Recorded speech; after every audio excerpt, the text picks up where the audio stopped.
Hello, World Wide Web. I'm Dr. Shado, the internet personality with the best hair, and welcome to week 2 of... The Summer of Hellraiser! Now, Hellraiser was a hit, make no mistake, but that may not be what brought about the sequel, as that was actually greenlit by the studio while the first film was still in post-production. Which is rather odd, despite the fact that there was a lot of unexplored details regarding the origins of the Cenobites, even in the original story. Heck, with the recent Godzilla film, the studio still waited until after it made a profit before giving the okay for a sequel. They must have had a hell of a lot of faith in Hellraiser, as they wanted a sequel and they wanted it now, which they got with Hellbound. Not to be confused with the 1994 film Hellbound, starring Chuck Norris, Hellbound Hellraiser II would be released only 1 year after Hellraiser. As the production was to be much more efficient, Barker did get another person to write the screenplay with Peter Atkins, though Clive himself was still responsible for the story. Hellbound is a direct sequel to Hellraiser in the most direct way possible, beginning immediately after the events of the first. Despite how quickly and smoothly they tried to have the sequel go, though, they still ran into problems. Mainly while they did get most of the cast back for the sequel, some of the original actors did not reprise their roles. One of which was kind of pivotal to the plot. Let's take a look at Hellbound Hellraiser II and see just how it all came together in the end. The film opens up, not right where the last movie left off, but slightly earlier, as we watch the highlight reel of Hellraiser's climax in all its out-of-order glory. After this, we suddenly shift much earlier in the timeline. Oh, way to go, movie. Thanks for making me look like a liar for saying things start right where the last movie left off. This introduces us to Captain Elliott Spencer, played by Doug Bradley. Yes, that Doug Bradley. So it should come as no surprise that after he solves the puzzle box...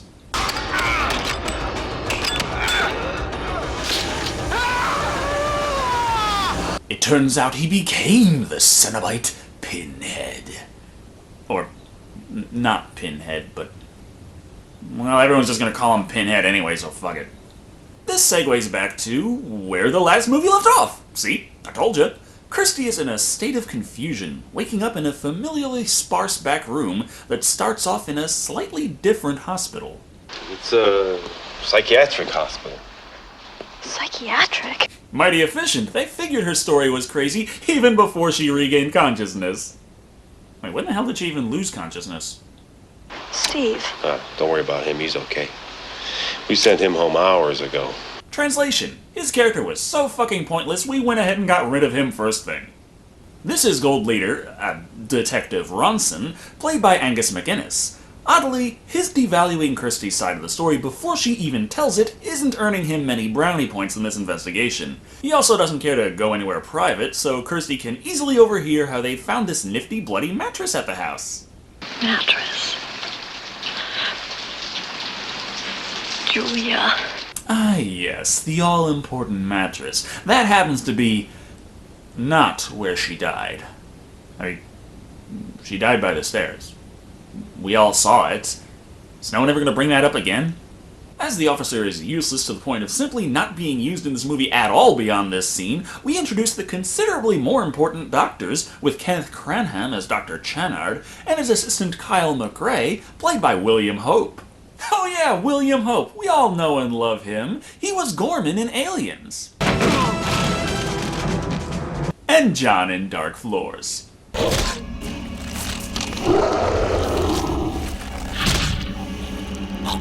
I wonder how he's going to fare in this movie.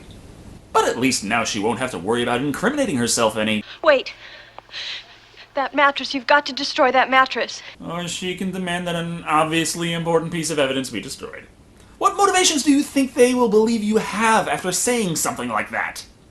See, Julia died on it, and she can come back now like Frank. You know the police won't be convinced by superstitious bullshit. Except maybe in Texas, I guess. That's enough exposition for now, though, so Dr. Channard leaves after examining Kirsty for no amount of time whatsoever. Fortunately, this psychiatric ward saves money by not installing locks on doors, allowing her to get the brief character write-up for another patient in the hospital. She never speaks. All she does is solve puzzles. Gotta love how whenever the horror movie takes place in a nut house, there's always at least one nut kicking around who has a psychosis that happens to be very useful for the movie's plot. They don't know her name as she just arrived 6 months ago with no family, so they call her Tiffany. Enough of that though, Kirsty decides to get some sleep, but it proves to be difficult when she keeps getting interrupted by gory apparitions from another dimension. Though it is comforting to know that even in the underworld you are still allowed one supernatural phone call. Don't know why she has to taste it, just to be sure, but maybe it has to do with the fact that the next morning, she tells Kyle that her father spoke to her. Kirsty, your father's dead. My father's dead, and he's alone, and he's still suffering. And he's hungry, and he's tired, and he never got to see who won Dancing with the Stars. Kyle decides to go get Dr. Channard and see if he'll bother to do the basic psychiatric evaluation just yet. However, before entering his office, he overhears an important plot point. The mattress. No, I'll meet you by the side entrance. No, my house. Yes, let me make that clear. And if you knock 3 times and leave me a fucking note again, I swear to God! Kyle acts like he didn't just hear that, and Channard listens to Kirsty's story. Her tale of sex, murder, and extra-dimensional sadomasochism doesn't seem to faze the good doctor, but it does get Kyle's attention, so when the doctor leaves his home that night, Kyle breaks into his boss's house. Here, he finds... Jesus Christ. Yep, Dr. Channard already knew about all this stuff, and evidently is an avid collector of Cenobite swag. Before Kyle can explore further, however, Channard returns, forcing Kyle to hide. Channard has brought his work home with him in the form of one of his patients whom hallucinates that maggots are embedded in his skin. Ugh, and I complain about still having the occasional problem with acne. Channard hands a razor blade over to the hallucinating patient, who attempts to cut the non-existent maggots out of his skin, which results in the summoning of Julia. Who looks a fuck-ton better than Frank did at this stage, and also is similarly played by a different actress, Deborah Joel. Like Frank, Julia must consume blood in order to restore herself, and in that regard, it's kind of like Pringles. Once you pop, you just can't stop. Since they already did the skinless monster shtick in the last movie, the filmmakers decide to mix things up this time by having Dr. Channard help Julia cosplay as the Invisible Woman. While the two make out, Kyle escapes to warn Kirsty that her stepmother has returned from the grave, as opposed to the usual, from the supermarket. Therefore, they opt immediately to return to Dr. Channard's house. Must have taken a damn long time to walk, though, as the good doctor supplied Julia with a veritable smorgasbord of unnamed expendable extras. When they do manage to show up, it doesn't take long for Kirsty to find the photograph of Pinhead from before his body mod days. While she's off playing amateur sleuth, Kyle, on the other hand, is going deeper into the house to make sure it's safe. You know what this means. Is it still here? I don't know. Yeah, probably. Reintroducing us to Julia, played by Claire Higgins. Also, this finally answers the question of how well William Hope does in this movie.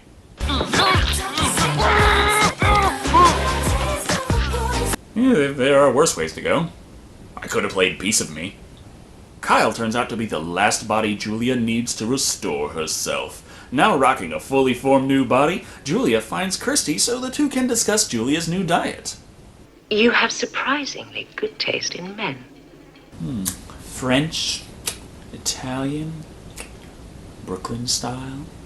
This could be the end of Julia, but she knows her daughter's weakness. She's a female character in a horror film, and one swift backhand is more than enough to knock her out cold. And they don't bother to kill her, or tie her up. And she was just knocked out, so hey, that's good enough for them to get anything important out of the way. Channard arrives, having brought Tiffany, played by Imogen Boorman of Dreamchild fame. Channard wants Tiffany to use her mental patient-related puzzle-solving abilities to solve the Lament configuration. She's done it. She certainly has. Which she does in a matter of minutes. I've seen Sudoku puzzles harder than this thing.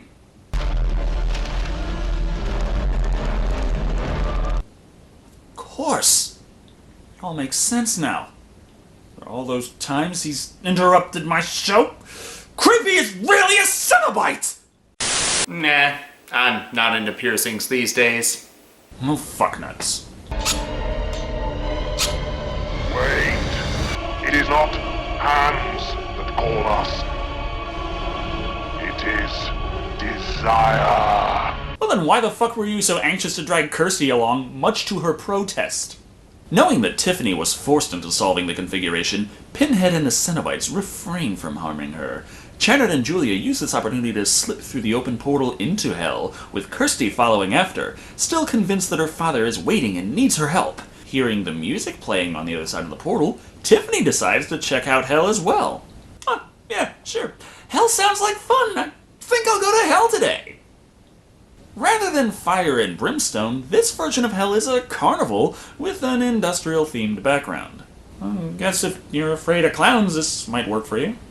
This is no ordinary carnival. It's a Carnival of Exposition. We learn that Tiffany actually had a family, that her mother brought her to Channard seeking his help. But Channard murdered Tiffany's mom so he would have access to Tiffany's puzzle-solving powers. You really don't want to know the lengths some people would go through to get their hands on a strategy guide before GameFAQs was a thing. Before getting too deep in Hell, Kirsty runs into our favorite band of Cenobites. They're not impressed by her puzzle box, as they can't be banished to the realm they are already in, so they turn it into a puzzle spiky thing. Which, knowing the Cenobites, is probably their version of an anal egg. Still, for being so annoyed with Kirsty playing with them, they don't mind going a few more rounds and let her run about just the same. Back with the bad guys, Julia explains to Channard that the realm they are in is Hell. In addition to the Cenobites, this version of Hell is ruled by a giant lozenge called the Leviathan. This is mine. The god that sent me back. Fun fact, the reverberations the massive structure emits actually spell out God in Morse code. She reveals to him that she was allowed to return to get souls for Leviathan, which she did with Channard. Why it needs souls, I don't know, especially when it looks like everything it's doing to him is very physical in nature, but whatever. What's really important is that Kirsty has found Tiffany, as well as her father's house in Hell. So, heading in to investigate, she seeks to free her father's soul. Instead, however, she finds... Are they finally going to reveal how her father is doing in Hell? Or even what the fuck he was doing there in the first place? Actually... What's the matter, Kirsty? It's only Frank. And here is the biggest problem with this movie's plot. Originally, it was supposed to center quite a bit around Kirsty's father, but Andrew Robinson was one of those actors who did not return for the sequel. Rather than just rewrite the whole thing, they let the movie get up to this point and then decided to just wing it. Therefore, it was Frank who sent the message, because, as with creepy movie uncles, he has incestuous aspirations. And just in case he was too likable before. Kirsty responds by burning down the house, which results in Frank losing his skin. Again. Why is skin so fragile in this movie? Has this dimension never heard of Lubriderm? Just when you think it can't get much worse, Julia shows up, and shows her support for her ex-lover by literally ripping his heart out. Nothing personal, babe. So he dies. Oh, I mean, he's in Hell, right? He's already dead. He can't die again. And what, does he come back the next day? Wait a minute. Didn't I have a conversation like this with my father when I was 4? Kirsty and Tiffany's escape is made difficult by one hell of a draft. This gives Julia the opportunity to close in, but unfortunately for her, regrowing that skin turned out to be a real waste of time and money. And I suppose you could say, human resources. After this, the two of them easily escape back into the hospital, but things still don't look quite right. There's so many of them. Even for me. Where the hell did they find a dozen puzzle boxes? The doctor. Is he? Shit. Oh, Dr. Channard is now a Cenobite! But it still doesn't explain where the boxes came from. What, did they manufacture them in hell? Running away, yet again, Kirsty manages to run right into the Cenobites! Again! They're getting a tad impatient with their desire to vivisect the girl, but still give her the chance to show them this nifty photograph she found. Someone else, you think, escaped us? If you're trying to buy some time, you'd do better with a Where's Waldo book. She points out that it is in fact him in the photograph. They scoff at this idea, but it takes Pinhead but a few seconds to remember, oh yeah, there was that whole humanity thing I used to be a part of. This just in time so that when Dr. Cenobite arrives, they suddenly switch sides and will fight to defend Kirsty and Tiffany. Alright, Cenobite battle. Now we're going to see some...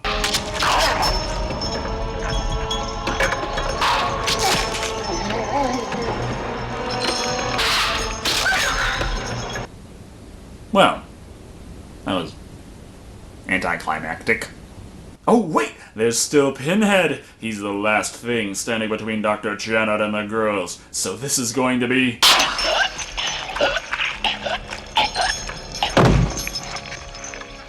disappointing. As the Cenobite Hell dimension is spilling over into Earth, Tiffany chooses to stop this by going back into the Cenobite world to close the portal from the other side using the Leviathan configuration.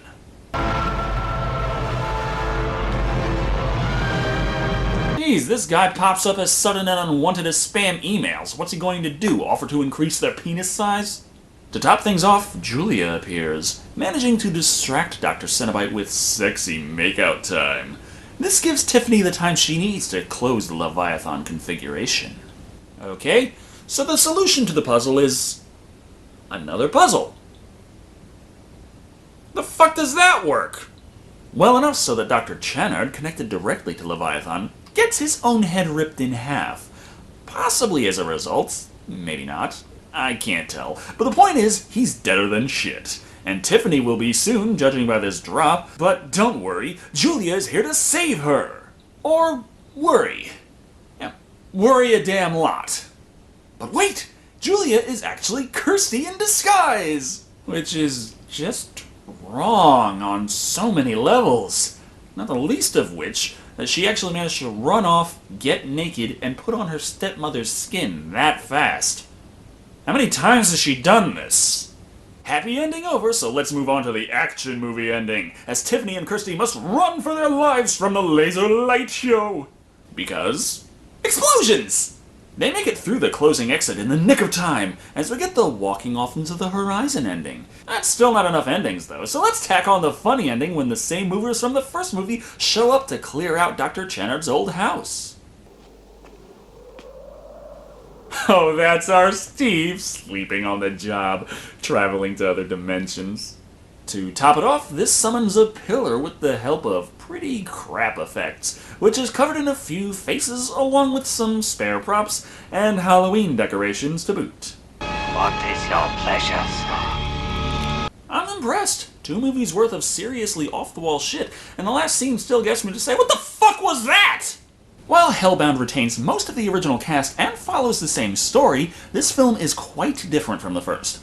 Partially because it also introduces quite a few new characters that are central to the events in this movie, but also because the balance was changed quite a lot this time around.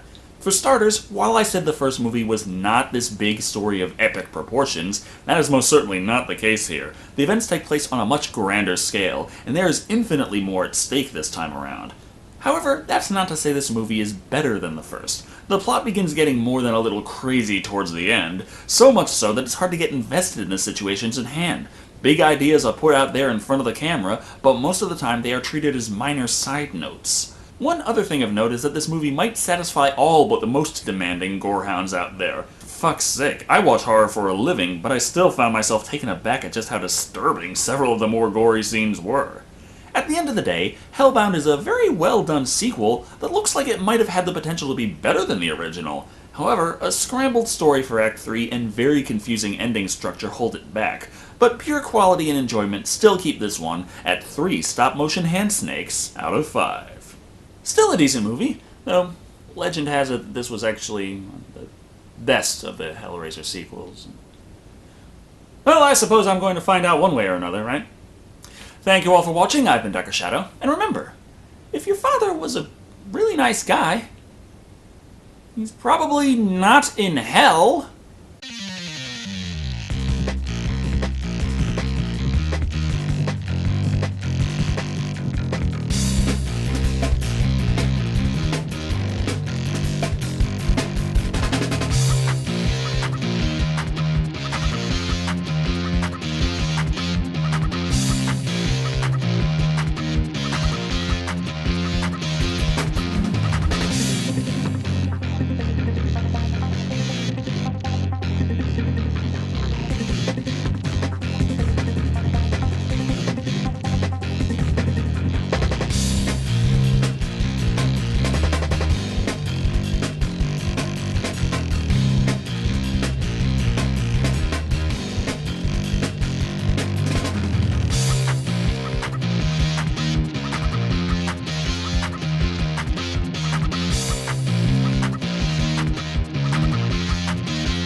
"105 years, and he still doesn't know my name."